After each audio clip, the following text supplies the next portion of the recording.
Hi, I'm Macy. And I'm Missy. We're best friends and business partners. And each week, we're going to bring you a quote that inspires us, and we're going to talk about it. Join us as we break down our favorite impactful messages for leadership and share how you can apply them to lead with confidence and purpose. Get ready for a fun and authentic journey into leadership, life, and everything in between.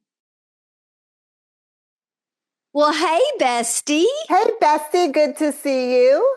Good to see you. I'm excited for today because this episode, we hope you will have a look at yourself and not just the situations you are facing, listeners. Yeah, like a checkup from the neck up, right? That's what we're going to do. And we always encourage people every once in a while. And with our guest, she is going to help us take a look at how leaders respond under pressure, what they might mean for themselves and their team. So before we introduce the guest and our quote, I just have to comment.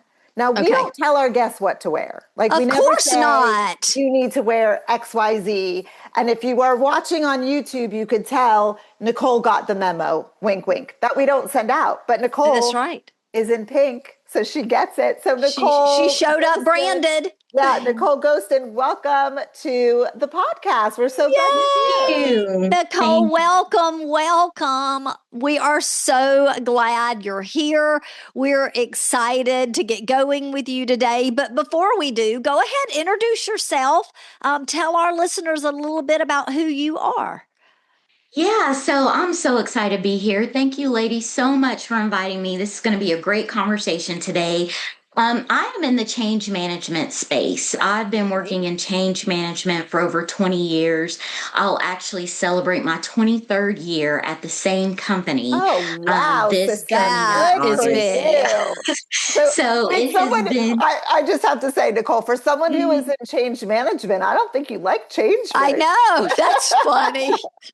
That is so true. I've not changed much in years, but I work for a large manufacturing company. And so I've had a lot of experience working on ERP implementations, any kind of system, software implementations. How do we get people from the current state to the future state? So I'm really excited about that space. Yeah. And this episode is going to be right up your alley, I think, with the quote. So here it is. Let me share the quote.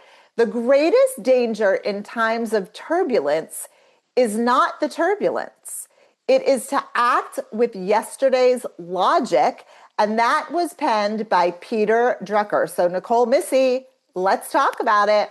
Oh, it's a good one. So, Nicole, when you hear this quote, I'll repeat it again. The greatest danger in times of turbulence is not the turbulence. It is to act with yesterday's logic. That's the danger. What comes to mind for you? What really resonates with me on this quote is that we're all going to go through turbulent times, whether you're at work and you're implementing a software system or now just with AI, right? Learning all the new technology and tools that are out there. We are all going through some kind of change, and it could be in your personal life as well. The thing to keep in mind, and this is what resonated most with me with the quote, is to make sure you're not taking your old processes or your old thoughts into the new.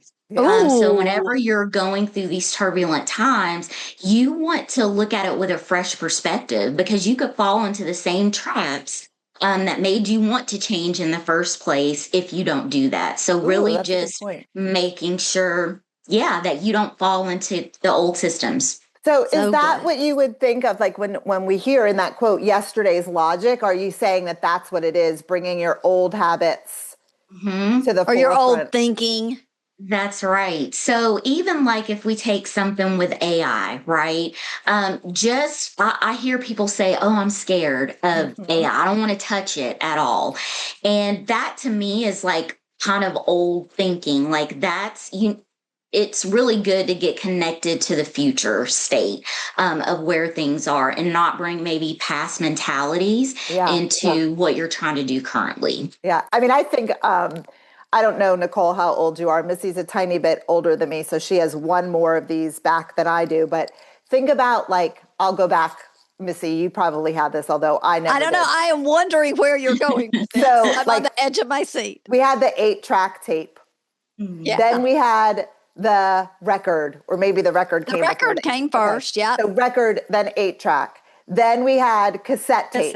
Yeah. Then we had CDs. Then we had an MP3 player, like an iPod. Then now, I don't know if there was anything in between, but now it's on our phone. Like, imagine if we were like, no, I'm just not going to listen to music anymore because I don't really understand how to use iTunes. I mean, I know my kids look at me sometimes like, really? Because they don't understand, like, especially like when we had our favorite song on the radio. I'll never forget when I was little, my dad used to do this. He had reel-to-reels, and he would like on New Year's Eve, this was like our family tradition when they would play like the top 100 countdown, and he would like literally wait for the song to come on and then like press the reel-to-reel. Like, our kids don't even know what that means, right? Like, no, making a mixtape or whatever. Yeah, mixtape means something different these days. But I feel like that's what yesterday's logic would be. Like, oh no, I'm just not going to listen to music anymore because I'm afraid of my, iTunes. So I love that because I think a lot of people with AI, I mean, Missy and I see it with a lot of the people that we train. They're like,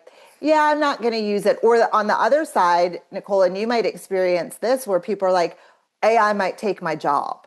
Yes, absolutely. Yeah. That's a real hot question now in companies today because technology is changing so fast. And AI, like literally what it could do yesterday, it could do better today. It's accelerating day by day, and it's just speeding up. We heard the greatest quote the other day from someone, I think it was on a podcast, but it may have just been in a meeting, talking about that people who are scared that AI is going to take their job needs to change that thinking. AI isn't going to take your job, but the people who can know it and navigate it, they're going to take your job. Yeah. Yes. I just attended a webinar where these gentlemen were talking about AI and how to transition in the workplace. And they said that's the number one soft skill is learning how to work these tools. The tools are going to be out there. It's just like whenever somebody invented the calculator, I'm sure at some point somebody was like, oh no, Let me get out the abacus. Yes. Right. Exactly. And it's going to give me the right answer and I'm supposed to trust it. It kind of feels like that with AI. Like I'm supposed to put an answer or a question in and it's going to give me the right answer. Like it's just a lot to wrap your mind around how a system can do that. Learning how to talk to AI, as I like to say, actually named my chat GPT Tilly. Ours is Chaz. Ours is Chaz. Okay. I love Chaz. Chaz and Tilly. And Tilly, yes.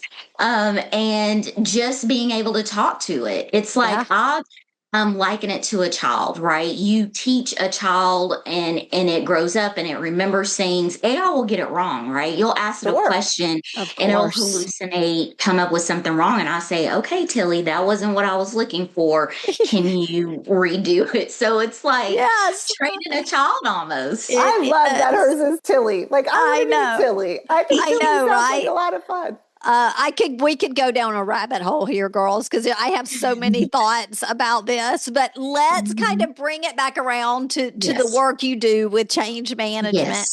Why do you think, Nicole, that leaders tend to fall back on what worked before when it clearly isn't working now?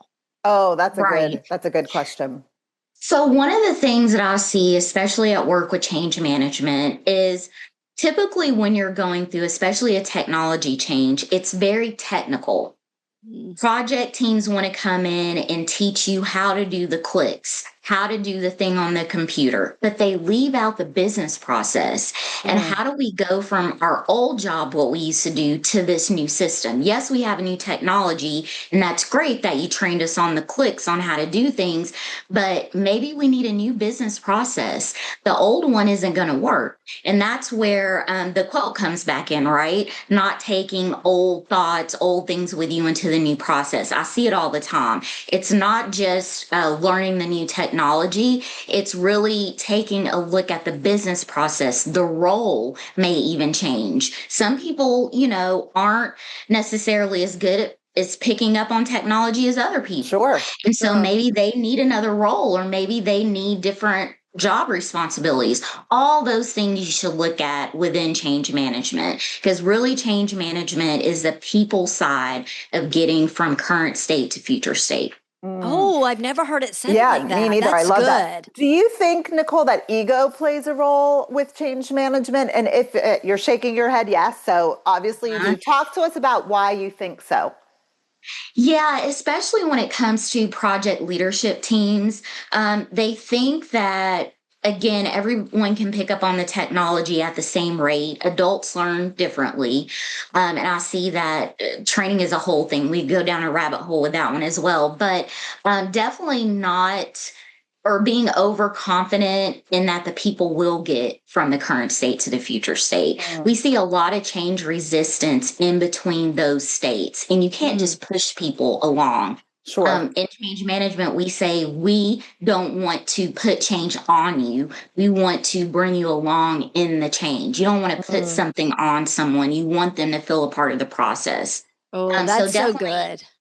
Yes, ego can definitely, if you don't take a step back and understand that these are human beings that we're dealing with, and almost put yourself in their place. If I was learning something new and my job depended on me learning this new system and being able to, accomplish a new system, how would I feel if I was learning something in 2 weeks? You told me my job was going to be completely different. So, wow. Yeah, that's where I see a lot of ego come in with a project team. Missy, I think that goes back to like one of the things that we train on is we always say to our clients, whenever there's a change, whether it's a system change, a process change, any kind of change, like who else needs to know? Yes. Right? Who else needs to know? Who is it going to affect? Because I think sometimes, and Nicole, you can tell us better, like when there's going to be a process change, it's easy to talk to the people who directly are going to work with that process.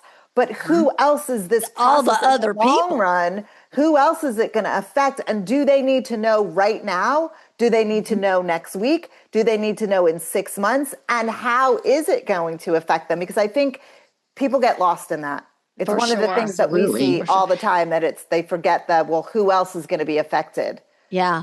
Right.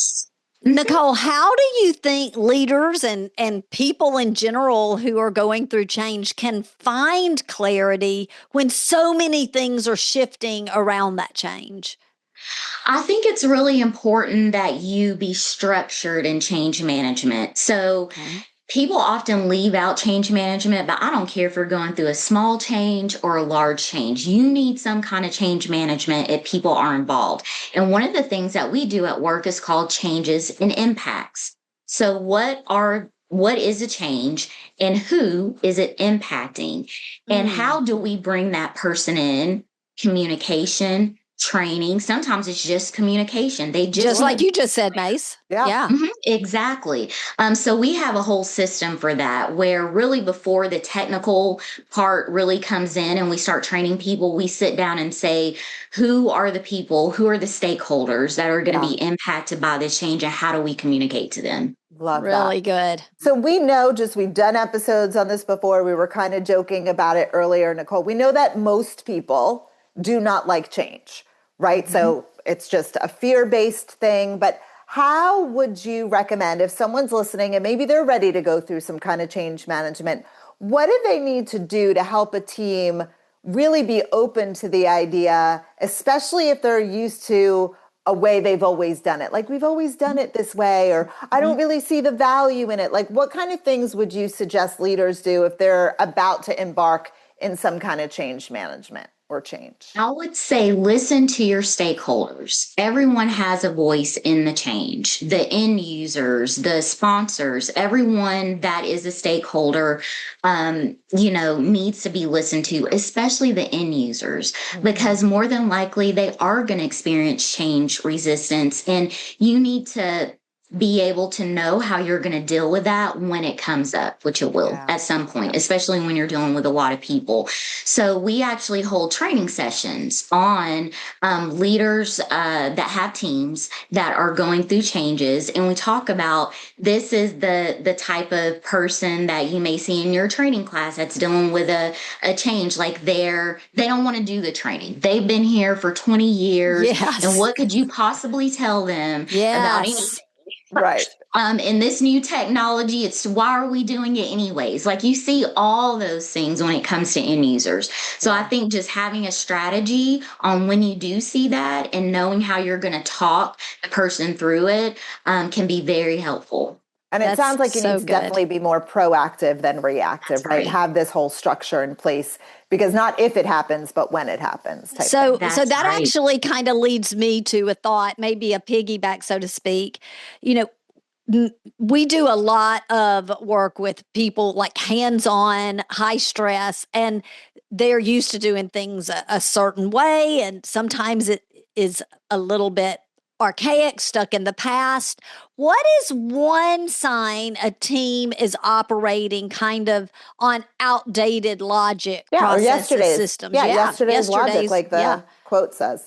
Yeah, that's a good question. I think one of the things that you should pay attention to is if they're bringing their old systems to the new, whatever the new process is. So, for example, in change management, we always say we know that the change didn't really take, even though the technology is on, if they're still using spreadsheets or if they go back to their old processes. So I think that's one way that you can tell is that they, like I kind of see it now. I work in manufacturing and I work with a lot of plants and mills, and you can see it where they do fall back on what they were doing before when they don't understand the old. If I can put it on a piece of paper and write it down and still get the truck out the door or whatever I'm trying to do, I'm going to bypass what you just trained me on. Yes, we see it a lot, don't we, Macy? Yeah. And I think it's sometimes that's due to a lack of clarity, right? Like they don't really understand, and not even clarity in the systems, but I think even more importantly, like the clarity in the why. Like, why are we doing this? Well, it's going to save you 10 hours a week. Wouldn't you want that? Like if you came to someone and said, this change is going to save you 10 hours a week, wouldn't that be nice? Instead of, I think a lot of companies go, well, we're just doing this new way, and they don't kind of give the backstory. I could see where resistance. Okay, let's just switch a little bit. So, Nicole, you've worked in your same company for 23 years. You've seen a lot of change, I would imagine. What do you think strong leaders do differently in turbulent situations or turbulent seasons that other leaders maybe don't do? That is good. Yeah, that is a really good one. And a couple of things come to mind. One thing is that, and I've said this probably a couple of times, you can never forget the people. Don't leave your people behind. No matter what kind of pressure you're getting from the top, from the project leadership team or the business owners, make sure you think about the people whenever you're communicating, whenever you're training, all throughout the process. And I think strong leaders remember that. The technology doesn't run the business. Somebody has to push the buttons. That's who runs the business. It's the people, not the technology itself, or not the system itself. So just not forgetting about the people and standing up for people. I see this a lot. If your project team or your leadership team is pushing you to do a change that you know is going to be detrimental to your people, you would want to speak up because they can't. They're not in the rooms that you're in. Right. And so just making sure that you stand up and sort of do the right thing and say the right thing. Now, sometimes you don't have a choice and the change is going to happen regardless, most of the time.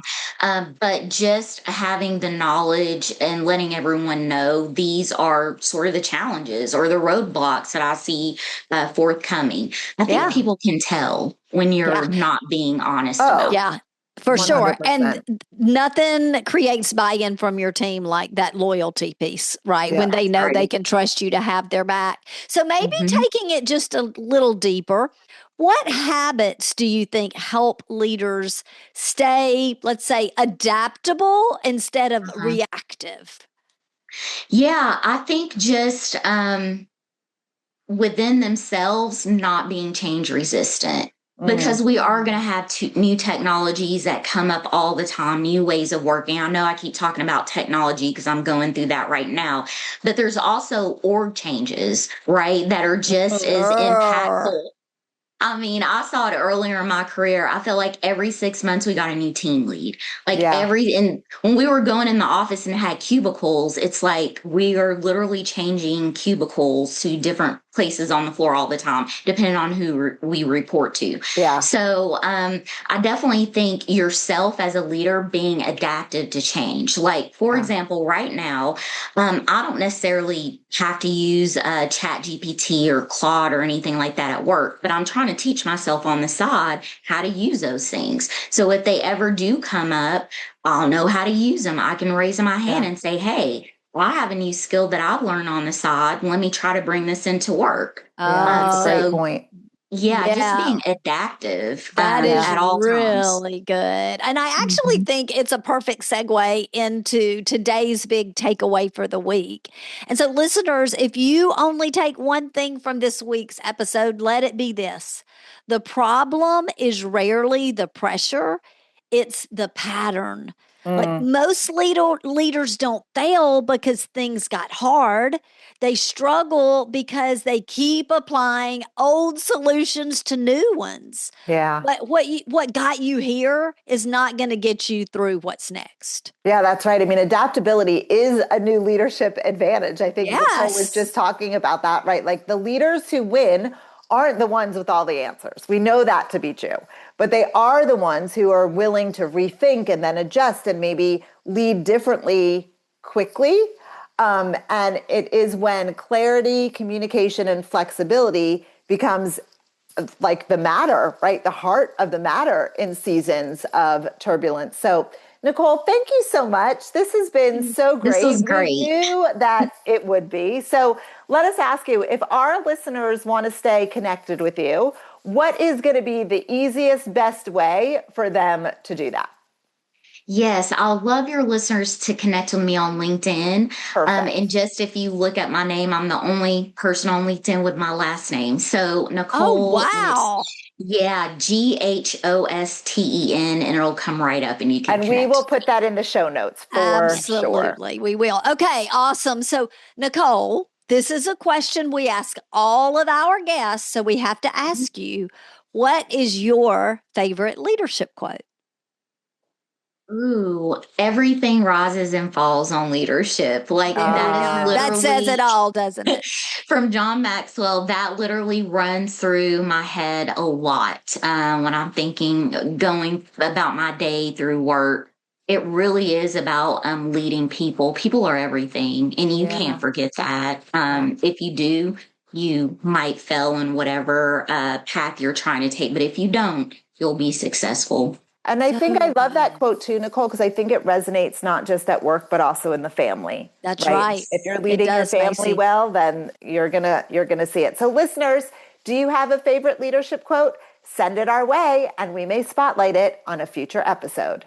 And we'll be back next week with another quote and more leadership insights. And you know what we're going to do, don't you? Yes. We're going to talk about it. Thank you so Thanks, much, Nicole. Bye, bestie. Bye, Nicole. We want to thank you for listening.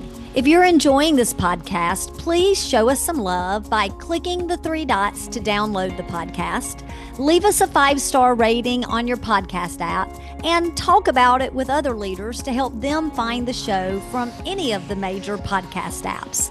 We'd love for you to follow us on social media too. Mpactful with an M _ messages on Instagram and Mpactful Messages on LinkedIn.